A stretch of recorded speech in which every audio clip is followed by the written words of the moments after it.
Good morning. Hey, good morning, everybody. Good morning. Little blast from the past here with me. Chip Walton, for those that maybe don't know me, been around here for a couple of years, a few years. A few years, yes. Robin Henricks, for those of you that don't know me. So thank you all for being here. Super excited, and we'll continue to let people in as they jump on. But we promised 8 o'clock and it's 8:01, so let's jump in. So here's what I think we really want to do with this, guys. If you think about it, the last, for folks that maybe have been in real estate for a shorter period of time, there's been a lot of changes, right? There's changes in the market, there's changes in the economy, there's changes in the industry. We've experienced a lot of change. And if you really think about it, our industry, as Gary Keller said, we've really been in a recession the last probably couple of years in terms of real estate itself. And why is that? Because we're right now selling on average nationally right around 4 million homes, or even just a little bit less. And we're forecasted a little bit higher, I think you noticed, Robin? Yeah, 4.3 million. About 4.3. And while not like a huge increase, it's an increase, right? So here's the thing. Here's kind of my version of it. And a lot of the folks I work with in coaching and some of the masterminds I do, you know, some of the things I'm always talking about is helping agents understand the market. But more importantly, like I really want you to understand how the market is performing. And that's really important when you're out there having conversations with leads, prospects, your database, just anybody in general, because typically think about a social setting where maybe you're out talking to somebody that you just met and they find out you're in real estate. What's one of the first questions they usually ask? How's the market? How's the market? So what is your response to how's the market? What do you guys typically say? Incredible. It's incredible, yeah. It's unbelievable. It's incredible. It's great. Why do you ask? Yeah. What was that last one? Why do you ask? Yeah. Why do you ask? Why is that an important thing for you to know, right? So here's what I want.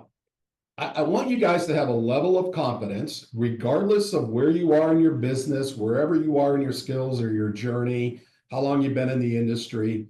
I want you to have confidence in what you say when people ask you the general question of how's the market, or even just help give a better understanding of maybe a way to look at it this way. Not everybody's a numbers person, right?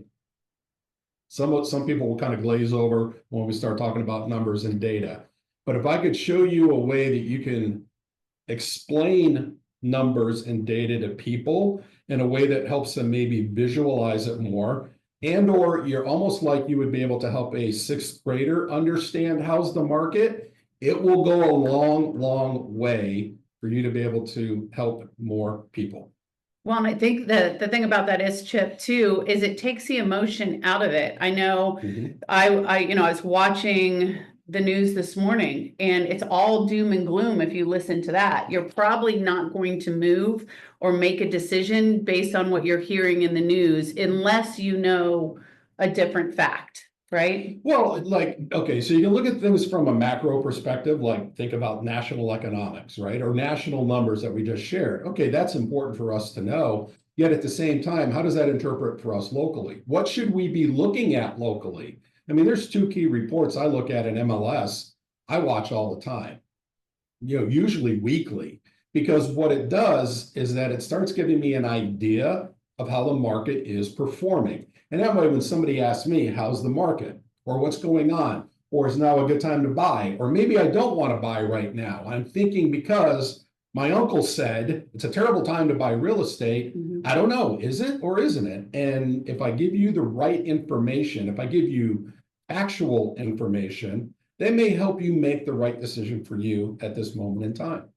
It might not be the exact right time, but maybe it is for you, right? And that's what I really want to help people do, because it's really easy for us to get conditioned as agents when we're out there having conversations with leads and prospects and our database and our family and our friends, and everybody's negative about this industry and negative about the market and negative about all of it. It's really easy for us to become negative about real estate. So I just wanted to help set the stage. If anything else, look, you're just going to borrow our confidence and our skill while you're building and creating your own. That's another way to look at it if you're brand new to this. Well, and I do think, Chip, we want to do things different. Like one of the things I hear over and over again is the Ballantine difference, the KW Ballantine difference. And we do want to be different in how we approach things. Right. Well, think about this. If things are changing and all of a sudden there's a pause, and I'm going to take us back to I think it was the fall of 22 when rates were starting to skyrocket, right? What happened to all the buyers? Yeah, they froze. They froze because they're like, wait, what is going on? I went from being, okay, I think I'm going to buy a house yesterday and I was approved at a 5% rate to all of a sudden now the rates are at 7% and I'm no longer qualified because my payments is going to be, they're going to be so much higher. And it froze. So here's the thing, guys, what we have to do when we have the right skill and resource, when changes are happening like that, we're at the forefront of being able to help people understand it, again, for their benefit, right? So we're the middleman in this process. Also, at the same time, you're going to be ahead of all of your competitors because your competitors are also frozen too. If they're not part of an organization where you've got people who are thinking outside the box or really interpreting this stuff and building the plan and the skills and again, the resources that you're going to need to be able to go out and help people, their agents are frozen too. So this is going to help put you forward faster in your journey of helping whatever your goal is to help people this year. Well, they're just not having these conversations. So, and the majority of agents right now in the industry got in the industry in 2018, 19, 20, when, literally things were falling out of the sky. So we're really not in a bad market. I think that's what we want you to hear. This isn't a bad market. This is actually a pretty normal market that we're in right now. Well, so nationally, we're kind of normalized a little bit. The pace has slowed down. It's not the craziness from 21 and 22, early 22. If you look at Charlotte's dynamic, we're still a city where tons of people are moving to. We're a lot of white collar jobs and businesses that are also relocating here, by the way. So there's a lot of transient people that are coming in and out because of job opportunities and careers. Our market's pretty dynamic and pretty healthy. I mean, we literally sold over $1 trillion worth of real estate in the Charlotte area last year. $1 trillion. That's with a T. Yeah. So everybody on this call has huge opportunity because of where we live, where we are. Simply because of where we live. And think about it. You see the apartments going up all over. You see the sprawl and the growth and nobody ever wanted Lancaster County in Indian land. Now is commercially is being developed stronger too.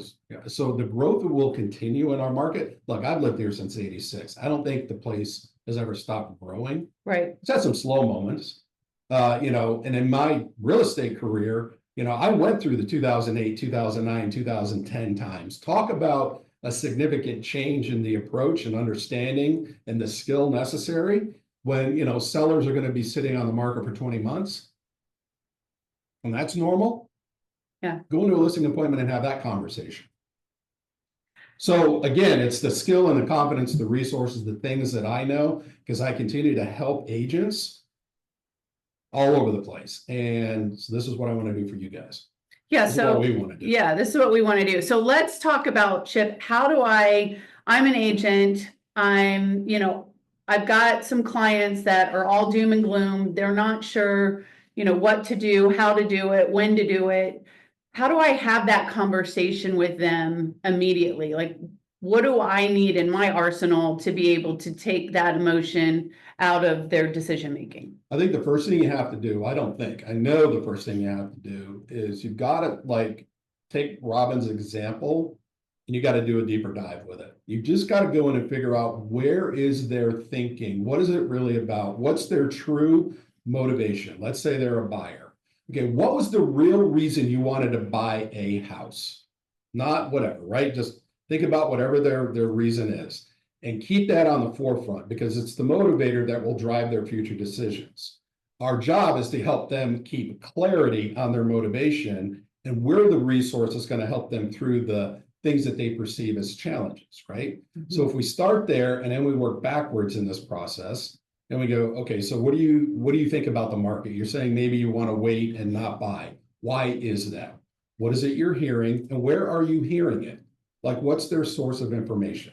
Is it real news? Is it fake news? Is it Uncle Joe? What is it, right? Let's find that out. And immediately we'll start finding the objection that's stopping them from wanting to take any sort of action. I And literally have no. now we can go in and we can find reports, there's data, there's information, where we can visually create things that we can get in front of them. Because think about this, guys, I'm going to age myself a It is little working. here, but back, I remember in my younger school days, they had this thing called show and tell. It wasn't stand up there and just tell and tell, it was show and tell, right? So we need to kind of get back into the show and tell concept, because telling is not selling. I want to show people information that they can visually see, because most people are visual learners. And that way it just validates what I'm saying. So part of what we can help with here is like, what are like the 2 reports I look at all the time can overcome typically about 5 or 6 objections that we're seeing in the market. When I think going back to that first, what you said in the very beginning was finding that motivation. And then probably the most powerful sentence that you can ever say back to them is because you said, right? Right. Because you said you had to move for your job and you didn't want your family staying back more than a month or so, or 2 months, you wanted your family back together. That's why it's important to put the house on the market today versus 30 days from now. Because you said. So Yeah. if you're not using that, I mean, I think that's pretty powerful. No, absolutely, because that's the thing that they said was important to them. Right. Yeah, absolutely. And it's going back to letting them know that you heard what they said, that you actually were listening. Yeah. So let's pause for a minute. We've given you a lot of stuff here, not even in almost 15 minutes. What are your thoughts or questions or ahas so far, if anything? What would you like to share? Chip, what are your 2 reports you look at in the MLS every week? I will share those towards the end. We can send something out to this group that will give everything, because I want to make certain I've got the right ones up. I forget the exact names of them, Charlene. Okay. After every call, we'll send everything to you. They're automatic with me. I just go in, I know where to go and click. But thank you for asking that question. As a matter of fact, we could even bring, maybe next week, we can bring those 2 reports in. That'd be great. And we can have some Go over and conversations around them. deep dive into them. Yeah. It's not letting me. I know one of the objections we were hearing a year and a half-ish to 2.5 years ago is that a lot of people were frustrated with the rising prices of the homes, and everybody thought, well, because of all the big, institutional investors that are out there buying homes, they're the ones causing the prices to go up. We heard that kind of a version of that as an objection. So one of these reports that I'm talking about, what it does, it not only breaks down the sales with the properties that have closed, it also breaks it down by how did they buy them? Like, what was the terms of financing? So to me, if you really want to be that person who says, well, it's really the REITs that are out there buying up all the single family homes and causing prices to go up. Well, REITs aren't out borrowing money. They're paying cash.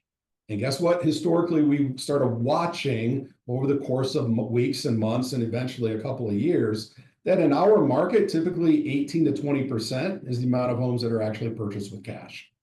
So it's probably not the REITs coming in consuming all the inventory, right? So that was a great example of how we used a resource to kind of help people pass that objection and their thinking. So what else have you heard?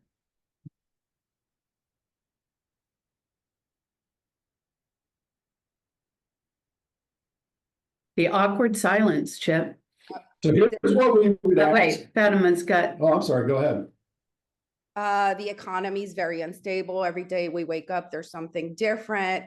I think we're just going to wait a little bit just to see things stabilize a little bit. This is from. So I love that one. And here's what I typically have found over the years is that, is it the economy? Is it the news about the economy? Or is it really the stock market? It is so funny to me that so many people kind of base the economic health of the country based on stock market pricing. Yet what's the #1 wealth builder in the United States? Real estate, right? So I get it, because some people, their money, their stuff is, long-term, short-term money is tied up into the stock market, and it can influence their thinking. But a lot of times we just have to help them rationalize. So for example, if they've been doing stock market investing for a while, I would take them back to say, when's another time that maybe you were really super worried about how the stock market was performing? What did that cause you to do differently in your life, right? And just kind of bring it back into their own historical background, and then plug it back into today's world. Because again, don't forget, the motivator of why they want to do something in real estate can be stronger than what's really happening in like the stock market or with the economy. By the way, think about it from interest rates, macroeconomics, tariffs, whatever you want, anything like that. Do we control any of it? There's only one thing we control, and that is our mindset and our own thinking, because our job is to still help the people who will still need help with real estate.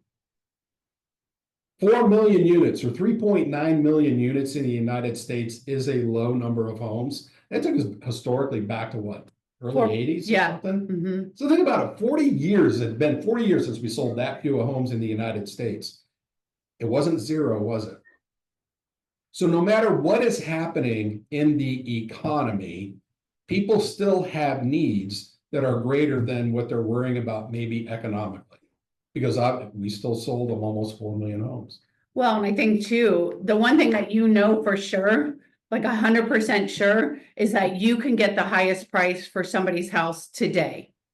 Like you can't guarantee that 30 days from now, 60 days from now, No, I think that's the biggest thing right now. We're at a high. I mean, if you look at the hockey stick, I mean, we're at the highest that we've ever been in the history of home values right now. look at how much equity is in the market, something like $11 trillion. Right. In equity in the United States. So over the last 15 years, we've seen a growth of home prices that has to stabilize. It It's slowed. right. It has slowed. It is slowed. Will there be a decline? And see, here's the other one that I'm finding that so many people are asking all the time. It's not the right time to buy. I'm going to wait until the market crashes and then I'm going to buy. Okay, well, let's talk about that. What's your definition of a market crash? Mhm. If it dropped 10%, would you buy? If it dropped 20%, is that the crash? Like I want their thoughts around the phrases and words they use. Mhm. We generalize what they say as, well, they're never going to buy until something gets better with pricing. And we kind of leave it alone sometimes. And I'm like, no, we got to ask questions. Right. And does everybody know what the historical growth of real estate is over time? On average, 4%. Yeah. That's kind of the ideal spot that the federal government even likes to see it, right? A 4% increase per year. It's stable, it's sustainable, it's healthy. Yeah, it's functioning as it should be functioning. That's kind of their ideal spot. And too many people think that just simply because we've had these huge percentage gains, even in the last 3, 4, 5 years, I get it, they are big gains, but we have to put things in perspective sometimes. And if we look backwards, let's say even 15 to 20 years, I'm trying to find a tool or resource I had years ago, and I think it was through Freddie Mac. And what you could do is you could go in and plug in the price of a house, say in 2007. Okay, then we had our economic crisis in 8 and 9. So we plugged in the house, like if you paid 300 grand for a house in 07, and you wanted that 4% per year appreciation in the Charlotte metro area, right? You plug it in, and today, here's what the value of the home would be. I wish I still had that house. Okay, and then it has an overlay of saying, how did the market actually perform with the dip in the market of the 20% declines? How long did it take to come back till I was even at 300,000? And then when you actually see the line come out to today, guess what? The numbers are almost the same. So is it that we just had this bubble that's been created, or is housing catching back up from what it really lost for 10 years? So it's a perspective shift. Now that may not help somebody who bought one 5 years ago or even 2 years ago now. They might be a little bit freaked out, maybe because they bought more at the peak. But here's the thing, guys, follow-up question. So if you buy this house today, when are you planning on selling it? Well, I'm worried that if I buy it today, the prices are going to go down tomorrow or next year. Were you gonna sell it next year? Well, probably not. Okay, well. Okay, see, it's just a perspective that we have to be thinking ahead all the time. That brings logic back into the conversation. And we do it again with data, we do it with visuals. we Taking do it with emotion out. Resources, so we can take emotion out of it. Mhm. Hey, guys, there's something that we hear all the time every weekend when we're out and stuff. And people real estate is extremely local. We know that. Oh, yeah, And people have to realize we're in one of the best markets in the country. yeah, And my standard joke is, I said, nobody's from here, but everybody wants to be here. yeah, And the thing is that when they hear someone just mentioned the economy or the crash or whatever, they're hearing national numbers. So the big thing that we can offer, or anybody can offer, is being the local expert. I came out a little late, so I apologize. So I might have missed that, but they don't realize this is the place to be, or one of the best Absolutely. places. Look what's going on in Florida now, and Yeah. things like that. I mean, so the huge thing for us is to take advantage. Like you just said, you'll overcome 08 and 09, and people overcome that already. But we're also, if you hear an average of 4%, we're probably at 6 or 7. Mhm. Or if it's 8, we're probably 10 or 12. And knowing those numbers, like you said, Chip, getting them off of MLS and whatever that number is locally is incredibly powerful. I just want to give people real information. Instead of what, the interpreted information they're getting from whatever source they're doing, right? Yeah. So it's funny, Dale, even you just brought up Florida, think about what's happening in Florida right now. My son and daughter-in-law live in Florida. Their area of Florida is actually going up. Because Adam keeps getting, all these offers, like, we will buy your house today. And Adam's like, if they actually bought it for this amount of money, he thinks they're crazy, but they're willing to pay it, right? Yet there's other pockets of Florida where, so even like you could look at a state that's not performing as well as like North Carolina. But then there's pockets there too, because it is hyper local, like you said. Yeah, Dale, and I love that you bring that up, because I think as agents, the biggest thing for me, and this is what I'm hearing, hopefully that you all are hearing as well, is that we have to be able to have the conversations when the objection comes up, because the objections will come up.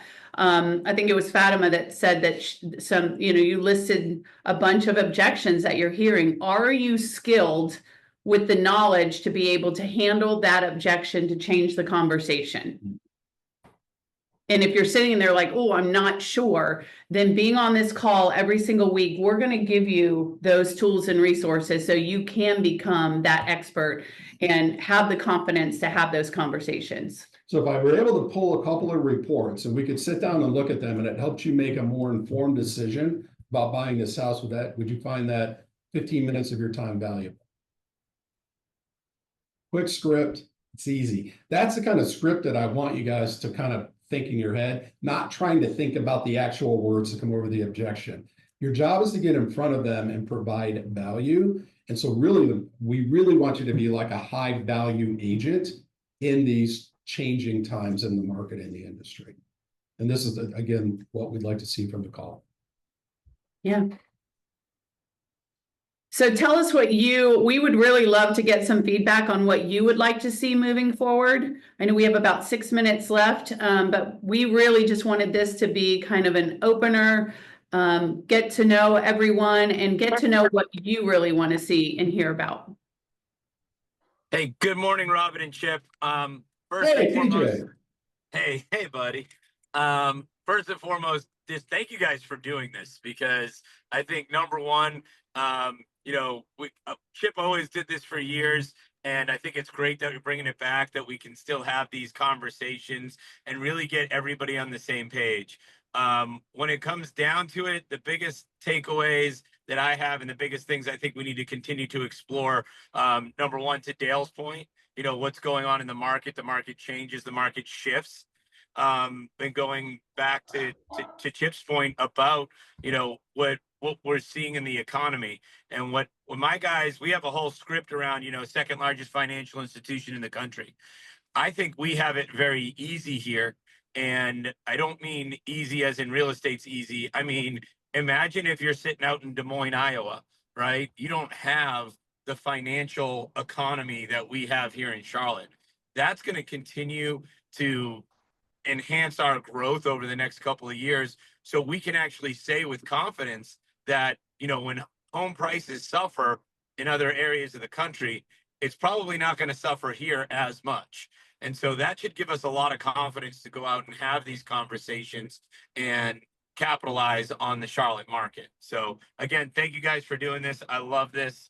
I'll be here every Monday. Thanks, PJ. Yeah, appreciate it, PJ. Who else? Hi, Chip. It's Michelle.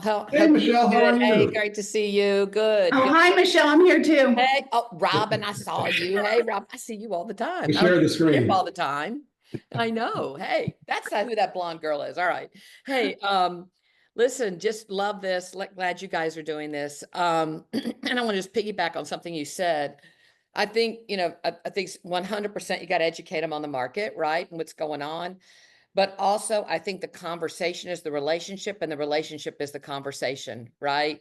Just like, you know, someone pointed out, I mean, like you pointed about your son in Florida. I think it's really important that you get face to face and be able to do a true conversation with someone so you can truly look at their situation, because everyone's situation is different. And the one thing I'm hearing out in the market over and over again, because we came from a wham, bam, thank you, ma'am market at one point, right? That 2 to 3%, it was crazy. We didn't really get a chance to get to know our clients the level we need to get to know now. So I think clients and customers want to know, do you know me? You know, do you know me? Do you care about me? You know, are you really deep diving in my situation? And that's one thing we're encouraging in our conversations, is that you do that deep dive and really, really know what their true why is, why they really want to make that move. Like you said from the beginning, you got to know the motivation, right? But let's go 3 deep on that motivation. Let's make sure we truly know that. That way we can advise them the best and help them get where they want to be. And I think right now we're more important in the transaction than we ever have been, because we 100%. need to provide the solutions 100%. So Yeah, Michelle, I love that you said that. And I think right now it's never more important to get into relationships with your people. I mean, you've got to know who they are. You got to know what they love doing. You got to know about their kids. You've got to know, you just got to get into relationship. And you're right, Michelle, we didn't really have true relationships the past few years. So it's going to be super, super important to do that now. Yes. Be more relational than anything. Yeah, Dale, thank you for that. Speed of the market definitely made us very transactional for a period of time, because we didn't really have the time to do the deeper dive like Michelle's talking about. By the way, you can do that after the transaction too. Absolutely. well, Yeah. that's the whole key, right? All this business that we did through the years, when's the last time you talked to them? Right. Well, that's Zillow. Yeah, Zillow talked to him right after the transaction was over. Yeah, all day long. And So- every day after that. Yeah. All right, 2 more. Who's got 2 more? Hey, Chip and Robin. I'm recognizing you, Robin. Hi, Jim. Thank you so much. and Coach and Robin. Good to see you, Chip. Yeah, good to see you, Jim. You know, I'm really excited about the compare and contrasting of the Charlotte market to the national market. I mean, that's some of the things that we've been working into our conversations. And I think, you know, looking at the last national stuff that that I saw, like over 4 months of homes on market, months of supply, and where Charlotte's at 2.6, there's so many of those comparisons that you can make when you're having these conversations. And I think bringing that to the forefront like this and having this as a group will help us just get stronger as a market center. And Jim, thank you for bringing that up. By the way, both those numbers, nationally and local, it's still the seller's market. Yep. Just a different version of it. Yeah. All right, Miranda, did I see you? Good morning. Yeah, good morning. Good morning. Everybody. Miranda. And good morning, Chip. Hey, good to see you on here, Chip. And hi, Robin. So what I got from this today is just to remain curious, because hearing the same objections over and over, sometimes it's a little, you get a little weary and it's like, oh, okay, yeah, you're gonna wait. And it's like, okay, I'll talk to you later, you know, because it's like on to the next, because we're looking for, you know, the motivated, right? We're looking for who is motivated to make a move now. And yet that doesn't mean skip over people who have those kind of those kind of in the clouds objections where they really don't know what they're saying. So remaining curious in that way is a good reminder for me just to continue to use the skill and continue to ask questions and good questions. So I appreciate this call today and I appreciate that reminder. Thanks, Miranda. So good. Everybody write that down. Remain curious. I love that. All right, wanna wrap it up? So we want to help. Ultimately, that's been my thing, really. Last 20 years, 15 years of leadership at KW. It's really just been about helping agents, because the more I can help you, the more we can help you. Guess what? You're going to be able to go out and help more people, because that is the crux of what you do every single day. That's the goal you set, is about helping people, and that's what we want for you. So We get better together. we do. We So- appreciate everybody being here. Thanks, guys. We will see you next week, same time. Take care, everybody. Appreciate you. Bye.